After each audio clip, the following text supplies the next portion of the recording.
Sebagian dari desi pinjol ada yang datang ke rumah apabila kalau kalian sedang gagal bayar. Kalian yang sedang gagal bayar mungkin bingung ya, apalagi ada yang mengancam desanya untuk menyita aset kalian kalau desanya itu mau ke rumah. Kalau kalian pernah diancam sama dese yang pingin menyita aset kalian, terus kita harus bagaimana? Simak video ini sampai habis. Sebagian desi pinjol ada yang datang ke rumah untuk menagih ya, terutama untuk pinjol-pinjol yang mengantongi izin dari OJK.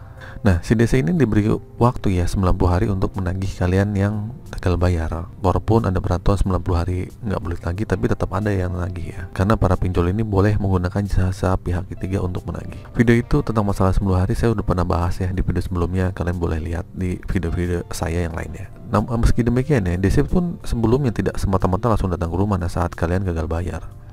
Namun sebelum DC datang ke rumah biasanya tuh ada penagihan dulu melalui telepon, memastikan kapan debitur melakukan bayaran, chat WA dan sebagainya. Kebanyakan orang takut jika ada DC atau penagihan yang datang ke rumah. Sebenarnya itu nggak perlu takut ya, atau malu jika ada DC yang datang ke rumah. Tapi takut dan malu tuh hal yang wajar ya, karena kalian merasa diri kalian adalah suatu hal yang salah karena salah tidak membayar pinjaman online. Ketika tidak ada kemampuan untuk membayar, ketika kita tidak dapat kemampuan untuk membayar, kita dapat membicarakan dengan baik selama kita memiliki etikat yang baik. Selama DC yang datang bersikap tidak kasar, masih di dalam SOP, tidak di luar etika, penagihannya baik-baik aja, kita seharusnya pun menyambut dengan hal yang baik-baik juga dong. Menyambut dengan baik, mempersilakan masuk.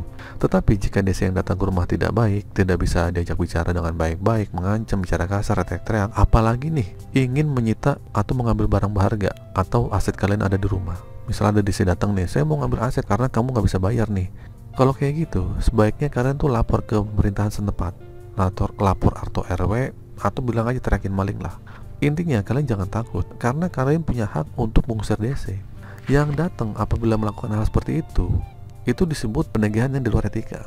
Mengenai DC yang mengancam untuk melakukan penyitaan, baik melalui telepon atau baik melalui chat, itu kalian abaikan aja ya.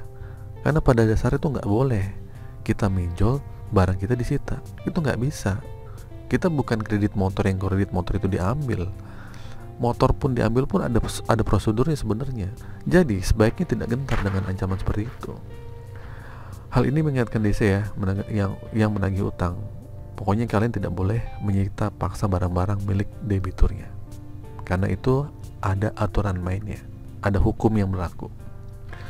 Sebab pada prinsipnya penyitaan barang-barang milik debitur yang wan prestasi hanya bisa dilakukan atas dasar putusan pengadilan. Oke? Tapi jika si DC itu tetap menyita atau mengambil paksa barang-barang milik debitur, pada dasarnya perbuatan DC yang menyita atau mengambil secara paksa barang-barang milik debitur ini secara hukum ini melawan hukum dan dapat dijerat dengan pasal 362 KUHP. Jika dilakukan dengan kekerasan atau ancaman kekerasan, maka juga bisa dijerat dengan pasal 365 ayat 1 KUHP.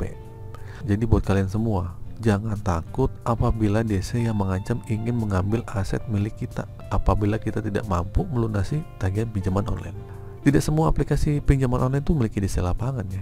Hanya beberapa aplikasi aja yang sudah memiliki tim penagih lapangan, dan itu pun masih dikatakan random.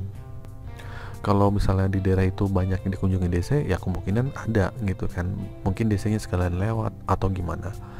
Atau mungkin tagihan kalian besar di atas 5 juta kah, mungkin DC juga agak rajin karena bonusnya juga akan besar.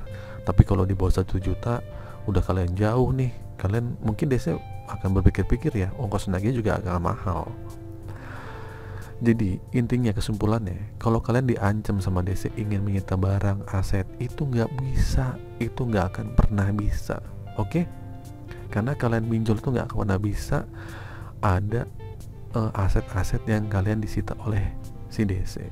Kalaupun ada, itu oknum DC, dan itu penjahat, dan itu boleh kita teriakin maling.